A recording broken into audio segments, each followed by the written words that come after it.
Hi friends, my name is Prithvi. ఇవాళ వీడియోలో USB పోర్ట్ని ఎలా డిసేబుల్ చేయాలని ఈ వీడియోలో మీకు చెప్పబోతున్నాను. సో అంతకంటే ముందు ఇలాంటి లేటెస్ట్ అప్డేట్ని మీ మెయిల్లోకి పొందడానికి యూట్యూబ్ ఓపెన్ చేశాక పృథ్వీ టిక్స్ అని టైప్ చేయడం వల్ల నా వీడియోస్ని మీరు చూడొచ్చు. అంతేకాకుండా సబ్స్క్రైబ్ బటన్ ప్రెస్ చేయండి. సబ్స్క్రైబ్ బటన్ ప్రెస్ చేయడం వల్ల నా లేటెస్ట్ అప్డేట్ని మీ మెయిల్లోకి పొందొచ్చు. సో ఫ్రెండ్స్, మీ కంప్యూటర్లో మీ ఆఫీస్కి సంబంధించిన కానీ మీ ప్రాజెక్ట్కి సంబంధించిన కానీ ఇంపార్టెంట్ డేటా అనేది మీ కంప్యూటర్లో ఉంటుంది. సో మీ ఫ్రెండ్స్కి మీరు సిస్టమ్ మీరు బయటికి వెళ్ళినప్పుడు మీ ఫ్రెండ్స్కి మీరు సిస్టమ్ ఇచ్చి వెళ్తారు. ఆ టైంలలో మీ ఫ్రెండ్స్ మీ కంప్యూటర్లో ఉన్న డేటాని వాళ్ళ పెన్డ్రైవ్లో షేర్ చేసుకుంటారు. సో అలాంటి వల్ల కానీ మీకు ప్రాబ్లం జరగవచ్చు. సో మీ ఫ్రెండ్స్ మీ సిస్టమ్ కాకుండా వాళ్ళ పెన్డ్రైవ్స్ని ఎక్కడెక్కడో కనెక్ట్ చేసి మీ సిస్టమ్కి కనెక్ట్ చేస్తుంటారు.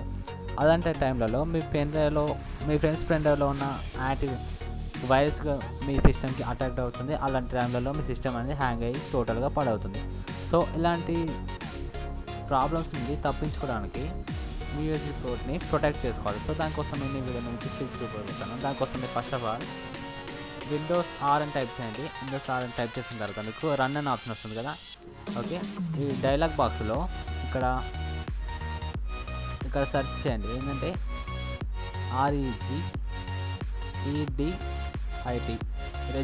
రెజిడేట్ ఇలా టైప్ చేసి ఓకే బటన్ ప్రెస్ చేయండి. ఓకే బటన్ ప్రెస్ చేసిన తర్వాత ఇక్కడ మీకు థర్డ్ వన్లో లోకల్ మెసేజ్ అని చెప్పేసి ఉంది కదా, దీన్ని ఓపెన్ చేసుకోండి. దీన్ని ఓపెన్ చేసుకున్న తర్వాత ఇక్కడ సిస్టమ్ అని కనిపిస్తుంది కదా, దీన్ని కూడా ఓపెన్ చేసుకోండి. సిస్టమ్ ఓపెన్ చేసుకున్న తర్వాత మీకు ఇక్కడ కరెంట్ కంట్రోల్ సెట్ అని ఉంటుంది. ఇక్కడ సెర్చ్ చేయండి. ఇక్కడ కరెంట్ కంట్రోల్ సెట్ అని ఉంది కదా, దీన్ని కూడా ఓపెన్ చేసుకోండి.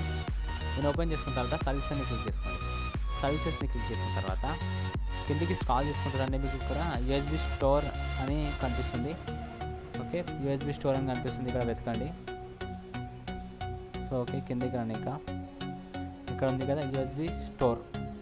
ఓకే, దీన్ని క్లిక్ చేసుకోండి. దీన్ని క్లిక్ చేసుకున్న తర్వాత ఇక్కడ రైట్ సైడ్లో చూసినట్లయితే ఇక్కడ స్టార్ట్ అని మీకు ఇక్కడ ఆప్షన్ కనిపిస్తుంది కదా, దీన్ని రైట్ క్లిక్ ఇచ్చి మాడిఫైని క్లిక్ చేయండి. మాడిఫైని క్లిక్ చేసిన తర్వాత వాల్యూ డేటా వచ్చేసి ఇక్కడ 3 ఉంది కదా, దీన్ని 4 అని టైప్ చేసి ఓకే బటన్ ప్రెస్ చేయండి. ఓకే, ఇప్పటి నుంచి మీ ఫ్రెండ్స్ మీ సిస్టమ్కి పెన్ డ్రైవ్స్ కనెక్ట్ చేస్తే కనెక్ట్ కాదు. ఓకే, కనెక్ట్ కాదు. అలాగే ఇక్కడ మీకు చూపించదు కూడా. ఓకే, ఇలాంటప్పుడు మీరు ప్రొటెక్ట్ అయి ఉండొచ్చు. ఓకే, మళ్ళీ దీన్ని మీరు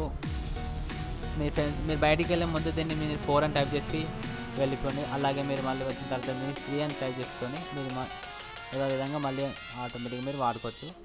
ఓకే, ఈ విధంగా మీ కంప్యూటర్లో ఉన్న డేటాని ఇలా ప్రొటెక్ట్ చేసుకోవచ్చు. సో ఫ్రెండ్స్, నా వీడియో మీకు నచ్చినట్లయితే లైక్ బటన్ ప్రెస్ చేయండి. అలాగే యూట్యూబ్ ద్వారా, ట్విట్టర్ ద్వారా, ఫేస్బుక్ ద్వారా నా వీడియోస్ని షేర్ చేయండి. మీకు డౌట్స్ ఉంటే కామెంట్లో రాసి పంపించండి. అలాగే సబ్స్క్రైబ్ బటన్ ప్రెస్ చేయండి. Thank you friends.